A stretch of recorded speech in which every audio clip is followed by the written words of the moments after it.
Ousmane Dembélé, l'attaquant de l'équipe de France, est avec nous dans Rotten sans flamme. Salut Ousmane, Salut, ça va? ça va et toi? Bah écoute, moi en pleine forme, c'est toi déjà. Alors Jérôme, juste Oui, avant, on va bah quand même oui, annoncer avec qui bien on sûr. est. Fabrice Hawkins est avec nous. Salut à tous. Notre journaliste foot à RMC Sport. Et puisque Ousmane Dembélé est avec nous, c'est la connexion avec Évreux. Mathieu Bodmer aussi est avec nous. Salut Mathieu. Salut à tous. Salut Mathieu. Tout le monde va bien? Qu'est-ce que ça fait de retrouver les Bleus comme ça après un peu plus d'un an d'absence? Franchement, ça me fait plaisir. La saison dernière, voilà, j'ai beaucoup travaillé pour revenir en sélection. Après, j'ai pas été sélectionné, c'est pas grave, mais j'ai énormément travaillé pour être dans cette liste. On me chambre souvent en ce moment en me disant que j'arrive toujours quand il va y avoir Au bon moment. les bonnes compétitions. Donc non, ça me fait plaisir. Et puis voilà, j'ai travaillé pour revenir dans la sélection. Comment t'expliques pour moi, et on en parle souvent avec Mathieu aussi, qui te connaît bien, ce déclic que tu as eu, où on a vraiment l'impression que depuis maintenant pas mal de mois, hein, je peux même parler en années, les blessures sont un petit peu derrière, que tu arrives à enchaîner. C'est venu de quoi ça? Bah, il y a eu beaucoup de changements avec le FC Barcelone. Mhm. L'arrivée d'un nouveau coach, même si avec Ronald Koeman, ça s'était bien passé. J'ai joué plusieurs matchs. Mais il y a eu aussi un déclic parce qu'il y a eu énormément de blessures à l'ischio-jambier, etc. Donc il fallait travailler. On me l'a souvent dit. On m'a dit si tu ne travailles pas, bah, Tu vas stagner. Voilà, tu vas stagner, tu vas te blesser si tu te renforces pas. Et puis voilà, il y a eu ce déclic avec Coman et avec Xavi, ça se passe encore mieux. Hein, où depuis ce temps-là, j'ai pas eu de blessure. On croise les doigts. On croise les doigts. Mhm. Donc ouais, on continue à travailler. Et puis voilà, je suis bien, je me sens bien à Barcelone. Voilà, j'ai la confiance de toute l'équipe, tout le club. Et voilà, je suis heureux d'être là-bas. Mathieu, je voulais te poser une question sur Ousmane, parce que bon, toi aussi, tu as joué avec des grands joueurs. Où tu places Ousmane en termes de talent? Tout en haut. Sincèrement, tout en haut. Alors, c'est pas parce que je le connais depuis qu'il est jeune, mais il sait très bien tout le bien que je pense de lui. J'ai eu la chance, moi, de l'avoir. On disait tout à l'heure, président, mais jeune joueur. La première fois que je l'ai vu jouer, il avait 11 ans. Et à l'époque, avant d'aller à la Reine, il était demandé par Malherbe. Et au bout de 10 minutes, j'avais appelé Laurent Anglès, que tu connais. Je lui ai dit, je pense pas que ce soit un joueur pour vous, malheureusement. Il a un talent qui est extraordinaire. Il a été un petit peu freiné par les blessures, mais on l'a vu depuis quelques mois. Pour moi, c'est du... Voilà. Sur les 20 dernières années, j'ai vu deux joueurs comme Ousmane, Ousmane et Eden Hazard, que j'avais pu voir jouer à Lille quand il avait 15-16 ans. Deux joueurs où, sur la première prise de balle, tu vois que c'est amené à aller au très très haut niveau. Donc je suis content aujourd'hui qu'il soit épargné par les blessures et qu'il montre à tout le monde le vrai potentiel qu'il a, mais c'est un joueur à part. Ousmane, comment tu réagis à ces mots de Mathieu? Ça fait plaisir, hein, ça fait plaisir d'entendre ça, surtout d'être comparé à un grand joueur qui est Eden Hazard. Mais après, voilà, moi je suis exigeant et j'en demande encore plus. Hein, surtout, on me dit de toujours aller, il faut marquer des buts, plus de passes décisives, etc. Et il faut passer ce cap aussi dans les grands matchs aussi d'être décisif. Ouais, décisif et performant. C'est vrai que on a quand même l'impression depuis maintenant quelques mois, à l'image de ton entraîneur, ce qu'il a dit sur toi quand il est arrivé. Après, il y a eu ce petit couac avec la prolongation de contrat, pas la prolongation de contrat, mais très vite, il a rechangé, pas changé d'avis, mais il est dithyrambique sur toi. Il dit que tu as beaucoup de talent, que tu apportes beaucoup, que tu fais partie des meilleurs. C'est sûr que ça permet de garder cette confiance et d'aller chercher plus haut quand tu as un coach comme ça derrière toi. Bien sûr, pour moi, pour un joueur de haut niveau, professionnel, avoir un coach qui a confiance en toi, c'est très important. Surtout pour moi, j'ai eu la confiance de Roland Courbis, je me rappelle, au Stade Rennais. Et voilà, je me suis épanoui. Thomas Tuchel, la même chose. Et maintenant, il y a Xavi qui est arrivé à Barcelone. Pour moi, avoir un entraîneur qui te donne de la confiance, pour moi, c'est l'un des plus importants dans le football. Et là, tu viens de faire plaisir à Roland Courbis aussi en le citant dans la même phrase que non, Roland Courbis, je me rappelle, il m'avait placé au poste de numéro 10. Parce qu'avant, j'étais surtout sur le côté. D'accord. Il m'a dit c'est ce poste que tu devais jouer. Et quand je suis arrivé à Dortmund, on me mettait un peu sur le côté. Et il m'a dit d'aller voir le coach Tuchel pour lui dire que je dois jouer plus à l'intérieur. Okay. Justement, Ousmane, où est-ce que tu te sens le mieux? On sait que parfois l'équipe de France joue à 5 derrière avec deux attaquants et un joueur juste derrière qui est souvent Antoine Griezmann. Toi, où est-ce que tu te sens le mieux? Est-ce que tu pourrais jouer aussi devant ou c'est vraiment sur le côté qui est ta place? J'ai plus mes repères sur le côté droit quand même. maintenant parce qu'avec Barcelone, je joue plus à droite. Hein. Mais mon véritable poste était numéro 10 à l'ancienne. Mais si je peux jouer à droite ou dans l'axe, voilà, on prend, on va jouer, quoi. Ouais, l'essentiel c'est d'être Mais sur le terrain finalement. Voilà, l'essentiel c'est d'être sur le terrain. Ousmane, moi j'ai envie de revenir un petit peu sur le passé, même si on va encore parler du présent bien sûr, et c'est très important, mais c'est vrai que tu me parlais du déclic, de ta façon de gérer aujourd'hui, de te préparer, de travailler plus et tout ça. Mais moi je trouve que tu as perdu beaucoup de temps. Alors après, attention, hein, tu peux encore le récupérer ce temps-là, mais c'est vrai que quand je regarde les stats et je vois que tu es arrivé en 2016 en équipe de France, qu'un mec comme Mbappé, qui est ton pote, est arrivé un an après et a quasiment le double de sélection de toi. Est-ce que tout ça, ça permet de te remettre vraiment en question et d'aller chercher plus haut pour être de plus en plus constant? Bien sûr, parce que de 2017 à maintenant, j'ai perdu énormément de temps. Enfin, 2017 jusqu'à 2020, 2021, j'ai perdu énormément de temps avec les blessures, tout ce qu'il y a autour, etc. Et moi, ça me donne envie. Mais excuse-moi, je te coupe, mais tu peux nous donner des exemples concrets sur pourquoi tu te blessais, pourquoi ceci, pourquoi tu as changé d'un coup? Il y a eu beaucoup de choses, hein, de la façon dont on travaillait à Barcelone à l'époque, la façon dont moi je travaillais aussi.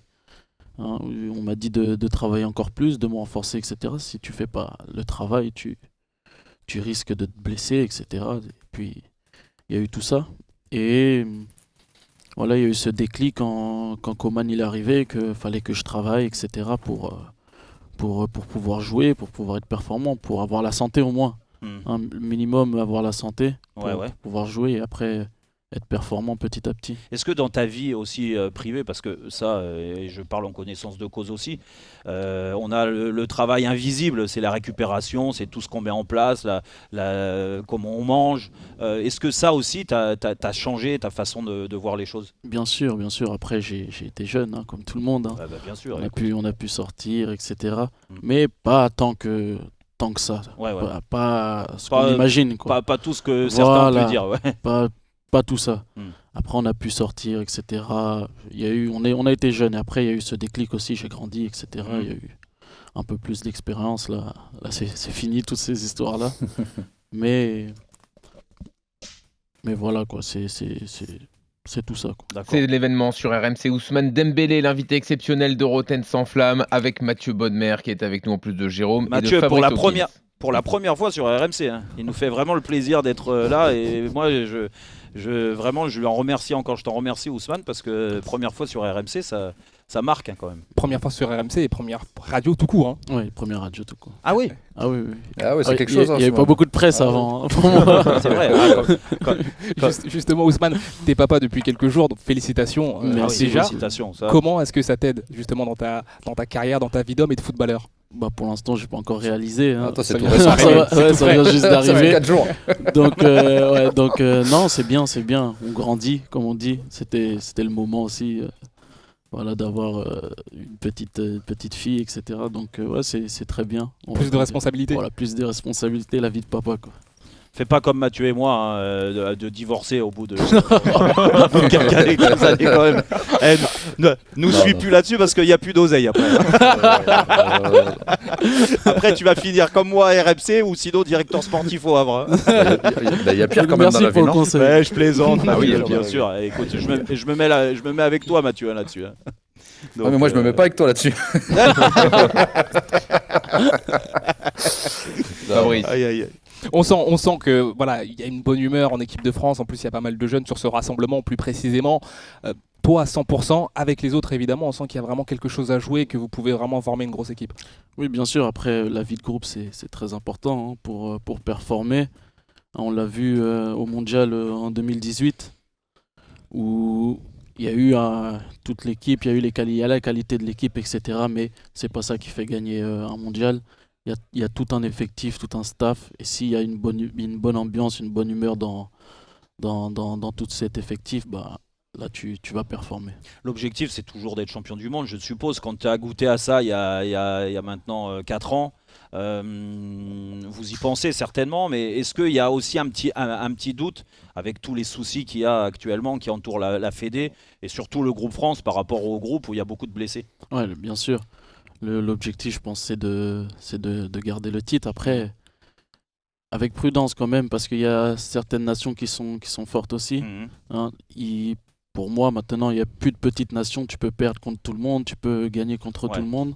C'est encore plus C'est difficile. compliqué, ouais. Et je pense que l'équipe de France va se battre au Qatar pour garder le titre. Mathieu, une question sur Ousmane.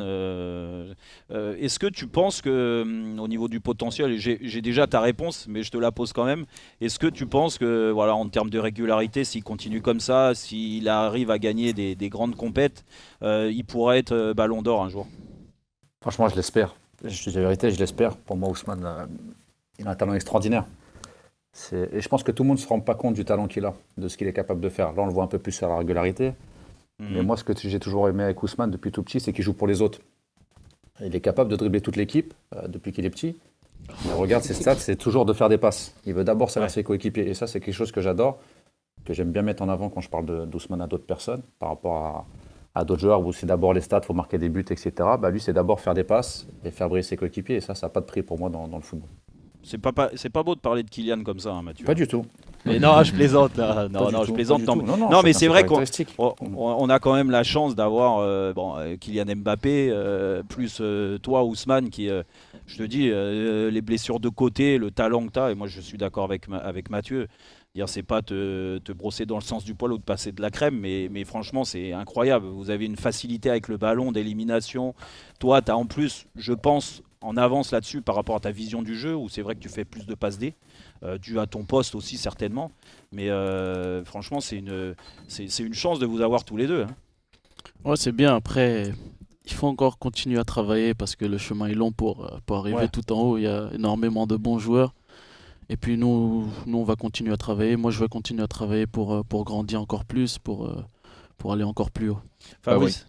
Tu peux nous parler justement de cette relation, parce qu'on parle souvent de toi et de Kylian Mbappé à l'extérieur du terrain, parce qu'on le sait, vous êtes très potes. Sur le terrain, concrètement, qu'est-ce que ça donne?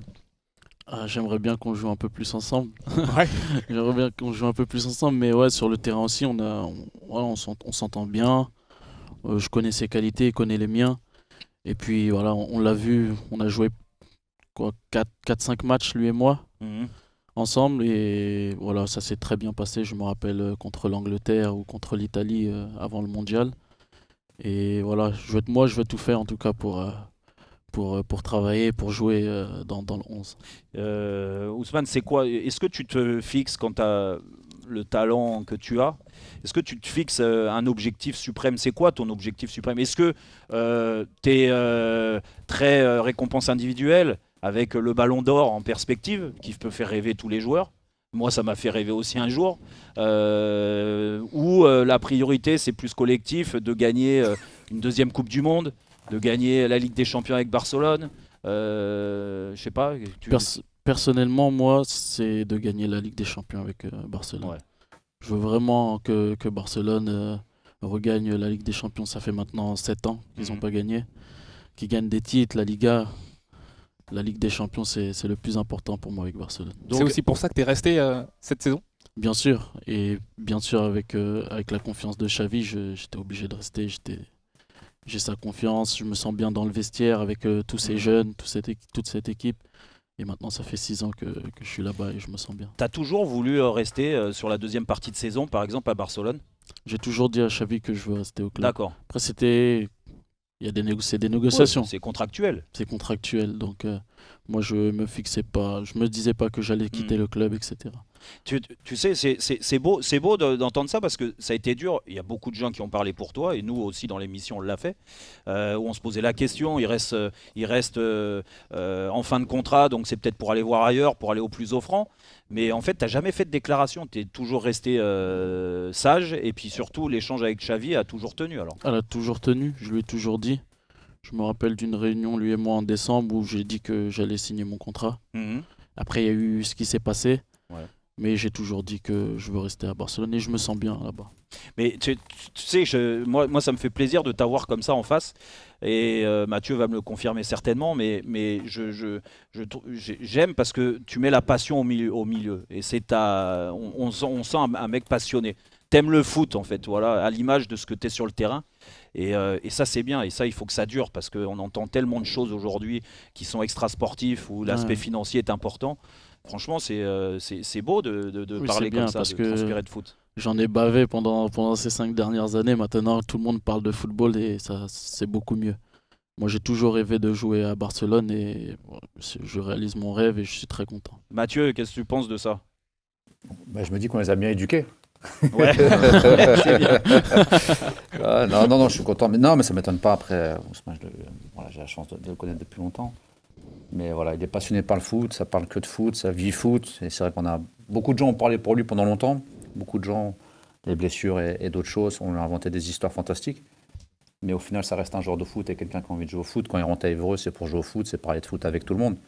Et ça, c'est une chance incroyable pour les jeunes qui sont autour de lui. Les exemples, moi je vais le dire parce que lui, il est timide, mais souvent il ramène 20 ou 30 gamins du quartier chez lui, à Barcelone, voir des matchs, il leur donne des maillots, il les fait, etc. Donc pour les petits de chez nous, ça n'a pas de prix et c'est quelqu'un qui a un grand, grand cœur. Ousmane, j'ai une dernière question. Vu que tu es encore très PlayStation, certainement. Plus trop. Hein. Plus trop, mais avant, ouais, puis ça va pas s'améliorer avec, avec le fait d'être papa, je te le dis tout de suite. Mais t'étais plus Mathieu Bodmer ou Jérôme Roten sur la PlayStation? Mais il te connaissait même pas. Fabrice. Fabrice, il peut répondre. Winchester FC. Voilà, non, écoute, merci beaucoup Ousmane Merci d'avoir partagé ce moment. C'est toujours un régal de vous avoir, vous les champions du monde. Vraiment, vous nous représentez au mieux et j'espère que je te souhaite tout le meilleur, de continuer comme ça encore sur les prochaines semaines avec ton club et puis aussi avec l'équipe de France, de nous faire rêver. Bien sûr. J'espère aussi. En tout cas, faire une grande saison et gagner des titres. Et puis ça t'a fait plaisir de reparler à Mathieu Bonnemer. Ouais, bien sûr. Voilà. Et première fois en radio, donc c'est très bien. Magnifique, merci beaucoup. Ousmane. Passer le bonjour à Daniel Riolo aussi. Ouais, On transmettra avec plaisir. Ok, Ce sera fait. je vais lui transmettre. Allez, salut Ousmane. Merci Ousmane. Merci.